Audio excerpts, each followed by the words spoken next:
Olá pessoal, que bom, mais uma vez estamos aqui no nosso encontro da Escola Bíblica Dominical. É um prazer imenso estar com vocês para juntos meditarmos um pouco na palavra do Senhor Jesus, tá certo? Queremos agradecer aqui a vocês, queremos agradecer a todos, a direção da EBD também, e dizer que é sempre um privilégio para nós estarmos aqui. A nossa aula de hoje é a aula de número 4, a lição dos adultos, né? Que tem como tema a iluminação espiritual do crente. O texto áureo nos diz assim: para que o Deus de nosso Senhor Jesus Cristo, o Pai da Glória, vos dê em seu conhecimento o espírito de sabedoria e de revelação. Efésios capítulo 1 e o versículo 17. A verdade prática nos diz assim: a vocação do crente inclui a herança de preciosas riquezas conferidas aos eleitos pela grandeza do poder de Deus. Tá certo? Nós vamos nos debruçar um pouco sobre esse tema, a iluminação espiritual do crente. Ora, nas lições passadas vocês entenderam que o crente ele foi eleito, ele foi salvo, ele foi escolhido. Tá certo? Então, agora, qual a finalidade dessa eleição, dessa predestinação? Então, algumas pessoas podem acreditar que uma vez que nós somos crentes, que nós somos salvos, nós não podemos mais sorrir, cantar, pular, nos alegrarmos, mas pelo contrário. Agora, muito mais ainda, porque nós temos a liberdade de adorar um Deus que nos criou, temos a liberdade de estarmos continuamente com Ele, com esse Espírito Santo, que vai nos iluminar agora no nosso dever cristão. Tá certo? Eu não vou ler a leitura bíblica em classe, para não ser muito extensivo, mas vocês podem acompanhar aí em Efésios, né?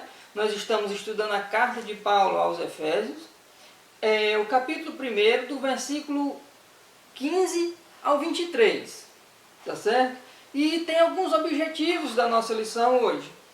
Esclarecer um objetivo geral, é esclarecer a dimensão da nossa chamada, as riquezas da herança divina e a grandeza do poder de Deus. Os objetivos específicos são, no primeiro tópico, destacar a vocação e as riquezas da glória inclusas na herança divina. O segundo tópico, o objetivo é salientar a grandiosidade do poder divino que opera em favor dos crentes. E o terceiro tópico, o objetivo específico é expressar o exemplo de exaltação em Cristo. Tá certo? Então, a nossa introdução, ela nos diz assim, vamos aqui para a nossa introdução. Ainda no primeiro capítulo, no capítulo da carta de Paulo aos Efésios, como eu disse no início, estamos na lição de número 4, mas ainda estamos aqui no primeiro capítulo. O apóstolo Paulo inicia uma sentença assim dividida: ação de graça e confissão, oração intercessória e confissão de louvor e exaltação. Nessa sentença nós somos exortados a louvar ao Senhor. Então, quando ele diz nós somos exortados a louvar ao Senhor pela eleição, então precisamos entender a grandeza do poder do nosso Deus.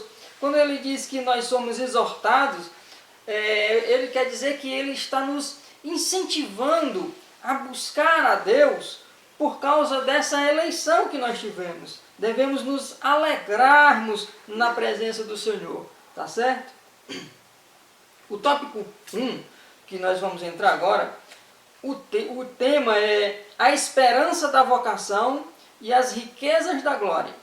O apóstolo ensina que os salvos precisam ser iluminados para compreenderem quais são a esperança da vocação e as riquezas da sua herança.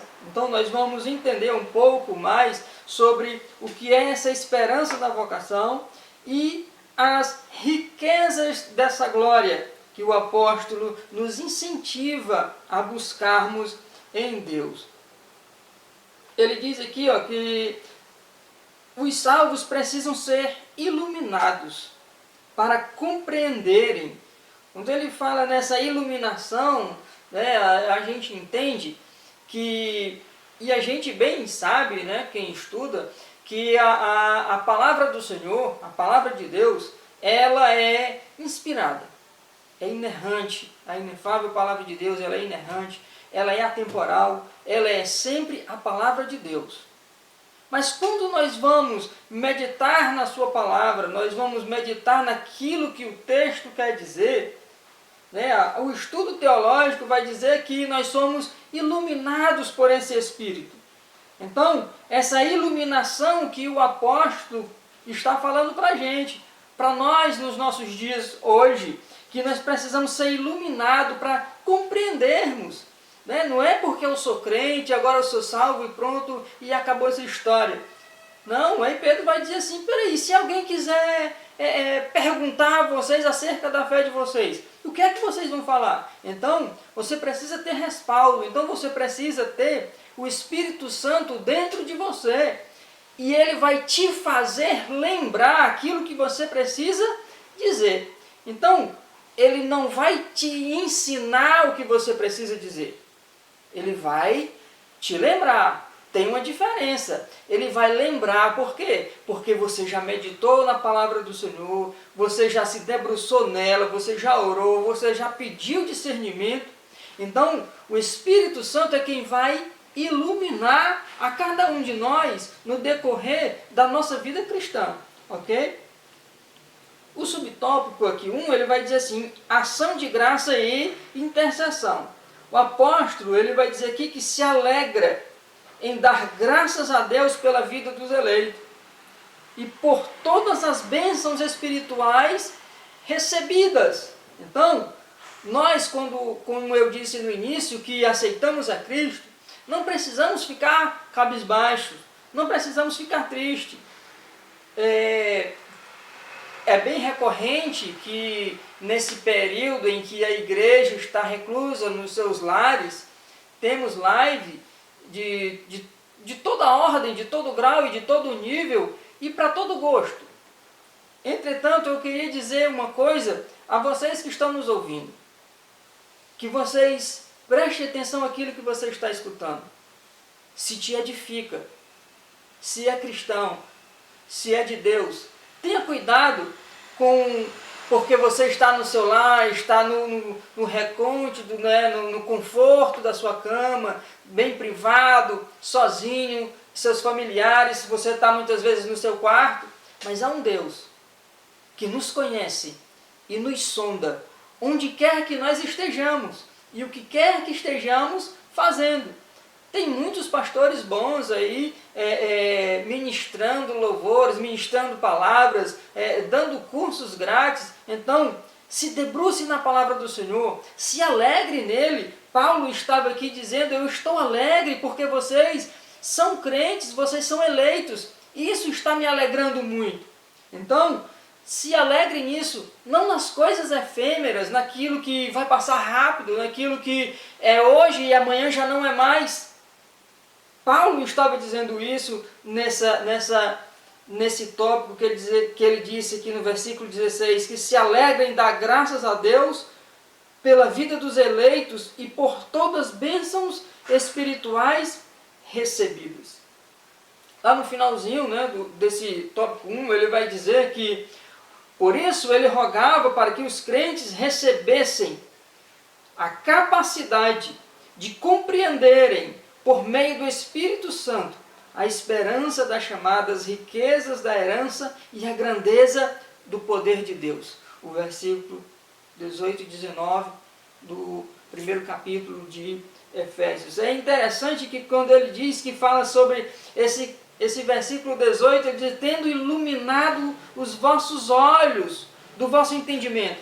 Quando ele fala dos vossos olhos do entendimento, ele está falando do homem interior. Do homem interior que precisava conhecer, precisava ver a esperança da chamada, as riquezas da herança e a grandeza do poder de Deus. Porque o homem interior, né, reflete aquilo que os nossos olhos os nossos olhos físicos, né, é aquilo que é o homem interior, reflete o homem interior. Tá certo? Então, a esperança da vocação, o subtópico 2, nos diz assim, em sua petição a Deus, Paulo intercede para que o Espírito Santo ilumine os crentes, a fim de saberem qual seja a esperança da sua vocação. Esperança da vocação é até um termo assim meio que deslocado para algumas pessoas. Quando fala de vocação, você pode lembrar de algum jogador.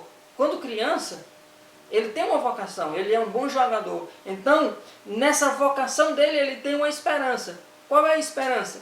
De ser descoberto, né, por um empresário, de ser descoberto por algum olheiro, como eles falam. E nessa descoberta, a esperança deles é um clube grande contratá-los para quê? Para eles ficarem ricos. Só que essa esperança ela é efêmera, ela é passageira, ela é transitória. A traça rói, o ladrão rouba, mas aquilo que você deposita nos céus é eterno. E a traça não rói, nem o ladrão consegue roubar. Então ele vai dizer que assim eles seriam capazes de experimentar e conhecer a profundeza e espiritualmente os privilégios de serem vocacionados. Ele estava dizendo aqui que a esperança dessa vocação era poder dizer que divide-se em Deus chamou pessoas no passado. Ou seja, essa esperança diz respeito à eleição. Antes da fundação do mundo, ele nos elegeu. Em segundo lugar, abrange o serviço e santificação no presente. Deus me elegeu. Agora, hoje, no presente, eu me santifico. O meu serviço é para a obra de Deus. Eu sou um mordomo da casa do Senhor. Tá certo? Então ele vai dizer mais na frente, ele vai dizer, isso é achar-se irrepreensível, viver em comunhão e andar de modo digno. Ou seja, ser um cristão autêntico. Não de meias palavras, não com máscaras, não andando sorrateiramente. Eu ando como cristão, mas na realidade eu não sou um cristão, eu estou enganando a mim mesmo. E em terceiro lugar, ele vai dizer que é participação gloriosa no futuro, que compreende a vida eterna e a esperança de conhecer Deus face a face. É exatamente essa esperança da nossa vocação, nossa esperança. É um dia também sermos chamados a estarmos juntamente com Cristo, com Deus, na eternidade. O terceiro subtópico vai nos falar sobre a riqueza da glória da sua herança. Nessa oração, o apóstolo Paulo, ele pede aos crentes que compreendam as riquezas da glória da sua herança. E é interessante que ele fala aqui que ele refere-se às maravilhosas bênçãos, essas riquezas, quando falam dessas riquezas. Ele não está falando de bens materiais. Porque se nós formos olhar para a vida do apóstolo Paulo, como muitos acreditam que é um chamado cristão hoje, ele seria um fracasso. A sua vida não teria sucesso algum, a sua agenda seria como que um livro esquecido na estante. Por quê? Porque que o apóstolo Paulo fala, que ele prega, nada tem a ver com muitos evangelhos que existem hoje em dia, tá certo? Mas ele vai dizer assim que essas riquezas referem às maravilhosas bênçãos que acompanham o plano da salvação, como o perdão dos pecados, a adoção de filhos e as bênçãos a serem desfrutadas. Ah, irmão Dário, então você é contra o crente ter bens materiais? De maneira nenhuma. Isso é consequência das bênçãos espirituais de Deus. Isso é consequências. Se ele der, ele é Deus. Mas se ele não der, como diz a canção, ele continua sendo Deus. Mas sabendo que tudo pertence a ele. Ok, queridos? Então, e quando ele fala dessa herança, a herança dele é a salvação em si. A salvação para Israel e a salvação da igreja. Né? Então, mais no finalzinho do ponto 3, ele vai dizer que no dia aprazado os fiéis estarão reunidos nas bodas do Cordeiro. Então os salvos tomarão posse da herança preparada desde a fundação do mundo. Essa é a nossa maior esperança, de que um dia nós nos encontraremos com Cristo. E ele diz assim, sim, no dia aprazado, no dia que concerne somente a Ele, que está no seu conselho secreto, aquilo que só Ele sabe, naquele dia em que a última trombeta tocar, nós seremos arrebatados e seremos semelhantes a Ele, como disse o apóstolo João, porque como Ele é, o veremos. O ponto 2 da nossa lição, que nós estamos vendo, queridos, é a iluminação espiritual do crente. O ponto 2 vai falar sobre sobre excelente grandeza e força do poder divino. Tá certo? Então, ele vai dizer que esse poder divino é imensurável e nada pode detê-lo. Nessa tradução, que ele vai falar sobre sobre excelente grandeza e força do poder divino, né? No capítulo 1 e o versículo 19, na versão Almeida corrigida, ele vai dizer que é uma suprema grandeza, a força do poder de Deus. Ela é suprema, ou seja, ela é maior do que tudo. Ela é maior do que os nossos problemas, ela é maior do que a nossa dor, ela é maior do que aquilo que nós estamos enfrentando, aquelas muralhas, aquelas barreiras que nós acreditamos que não vamos conseguir vencer, aquelas dificuldades que nós achamos que nos impede de adorar um pouco melhor a Deus, aquelas coisas que nos impedem de estarmos mais em comunhão uns com os outros, em comunhão com Deus. Ele é bem maior do que as nossas limitações.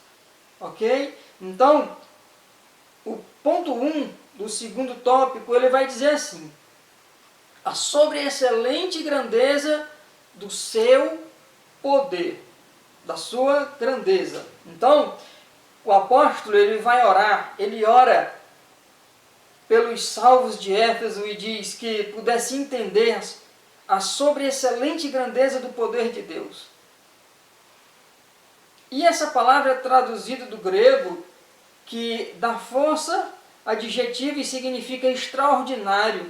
E a expressão seguinte, megatos, quer dizer grandeza, objetiva, enaltecer a magnitude do poder de Deus. Então, o apóstolo Paulo, ele estava orando e estava nos ensinando a entendermos a magnitude desse poder extraordinário. Então, enaltecê-lo, dizer que Ele é Deus poderoso nas nossas vidas, único capaz de abrir o mar vermelho para que um povo passe a pé enxuto e cante do outro lado, só o Senhor é Deus. Não existe Deus semelhante a nosso. Não existe Deus semelhante àquele que criou os céus e a terra. Não existe um Deus que possa acompanhá-lo e ele possa dizer assim, senta-te aqui comigo e vamos reger juntos o universo. Não, porque Ele somente Ele é Deus.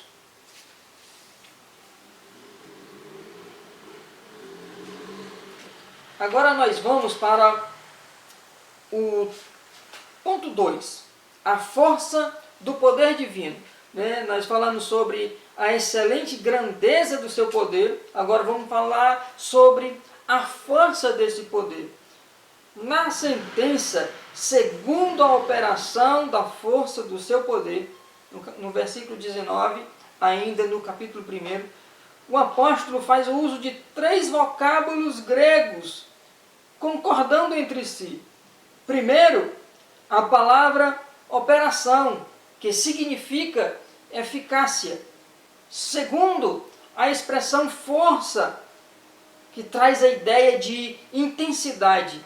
E, finalmente, por último, ele indica que o poder inerente de Deus, nessas 3 palavras, que ele vai dizer segundo a operação da força do seu poder. Essas 3 palavras, operação, que significa a eficácia, a força e a intensidade, que é inerente a Deus. Ou seja, emana dele. Ele não pega do universo, não, ele não pega de um martelo, ele não pega de um escudo, não, ele não pega de uma espada que está sobre algum objeto, não. Ele não se transforma, não, porque é inerente, emana dele. Ele é o próprio Deus, ele é a própria força, ele é o próprio poder, ele é a própria divindade. Não existe outro semelhante a ele. Então, o comentarista vai dizer que a associação desses conceitos revela o poder potencial de Deus, que, inerente à sua natureza divina, opera em favor dos que creem nele. É interessante que nosso conceito no século XXI, como cristãos, é que é como se fosse um jogo de futebol que aos 48 do segundo tempo, Jesus faz um gol para vencer. Ou então, existe uma queda de braço entre Deus e o diabo e Deus perde, não perde. Mas é interessante nós entendermos o que o apóstolo Paulo está querendo dizer. O que ele está afirmando aqui sobre a força do seu poder. Ele está dizendo que é inerente dele, não existe força alguma semelhante ao nosso Deus.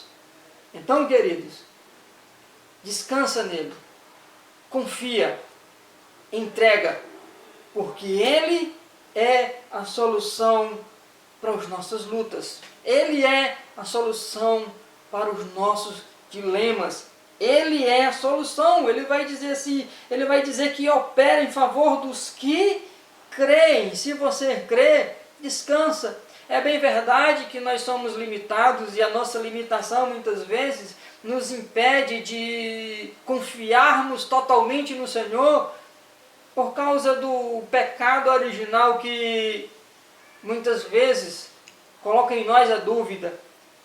Mas vamos confiar no Senhor. Vamos pedir, como aqui a própria lição nos diz, a iluminação do Espírito Santo para que nós possamos viver dignamente e abundantemente em Cristo. E para finalizarmos a nossa lição de número 4, o terceiro tópico fala sobre Cristo, exemplo de exaltação. Cristo é o nosso exemplo. Cristo é o exemplo maior para toda a humanidade, não só para a igreja, mas para todos os seres humanos. Se quiserem seguir alguém que tenha uma conduta ilibada, só vai encontrar em Cristo Jesus. Ele vai dizer no tópico 1 que Cristo, as primícias dos que dormem. Paulo enfatiza que o poder de Deus se manifestou em Cristo, ressuscitando-o dos mortos. De fato, o Novo Testamento descreve a ressurreição de Cristo como a obra do poder do Pai ao ressurgir dos mortos. Cristo foi feito as primícias do que dorme. Assim sendo, a ressurreição de Jesus é a garantia de que seremos ressuscitados. Cristo é a primícia do que dorme. Então, se Cristo morreu, mas ao terceiro dia ele ressuscitou, nós acreditamos, nós cremos que o poder de Deus também é capaz de nos ressuscitar. Ele vai dizer que o mesmo poder que ressuscitou a Cristo está disponível também aos salvos. Desse modo, os crentes vencerão a morte e se erguerão gloriosamente dos sepulcros para reinarem com Cristo eternamente.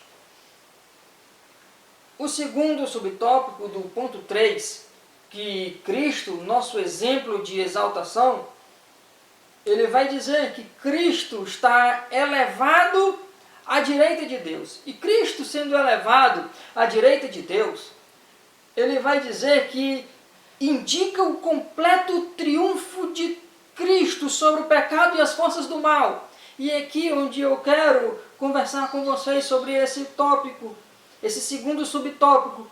Cristo sendo o completo triunfo. Pronto.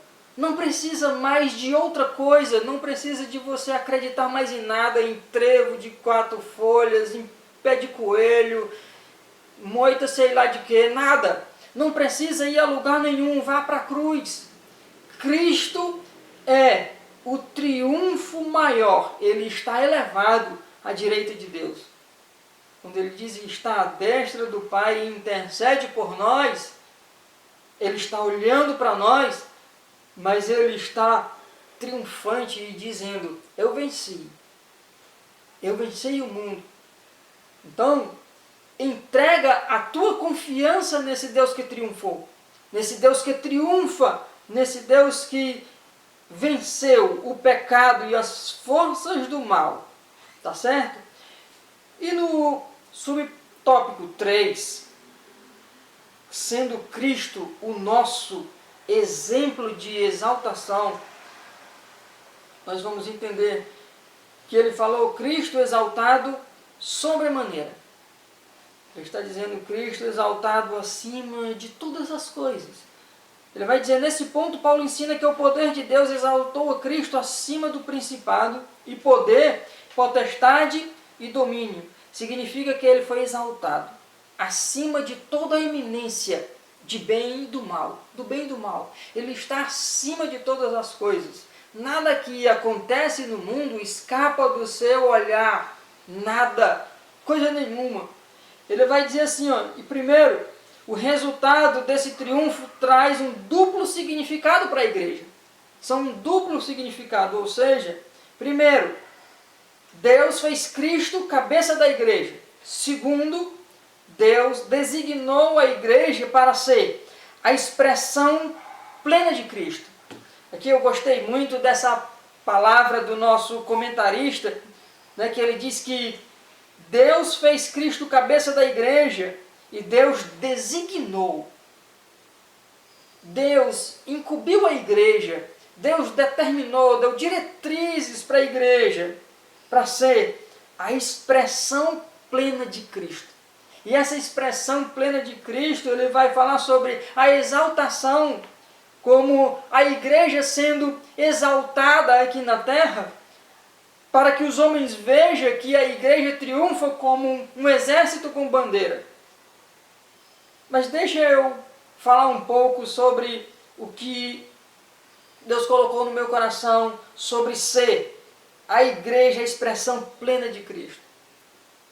Quando Cristo estava na cruz, ele olhou para aquela multidão que o estava escarnecendo, ele olhou para aquela multidão que virou as costas para ele, virou as costas para aquele que multiplicou os pães, que deu vida a tantas pessoas. Com certeza existiam pessoas que ali tiveram sido curadas por ele, que foram curadas, que foram libertadas, vidas oprimidas, mas que estavam libertas, mas agora estavam dizendo, solta Barrabás e crucifica o Cristo. E quando eu me lembro disso, eu vejo que a igreja sendo a expressão plena de Cristo, eu me lembro do que Cristo, olhando para essa multidão, ele diz, ai, perdoa-os, porque não sabem o que fazem. E essa é a expressão máxima da igreja, que vive nesses últimos dias, sendo bombardeada e muitas vezes Muitas vezes, pessoas viram as costas para a igreja, pessoas que antes viviam conosco, comungavam do pão e do vinho, mas agora estão distantes, não querem dar ouvidos à palavra da salvação, não querem dar ouvidos àquilo que Jesus faz pelo homem, que transforma. E muitas vezes nós queremos virar as costas também para essas pessoas. Mas se a igreja é a expressão máxima, a expressão plena de Cristo, nós devemos olhar para essas pessoas com um olhar de misericórdia e dizermos: Pai, perdoa-os, não sabem o que fazem.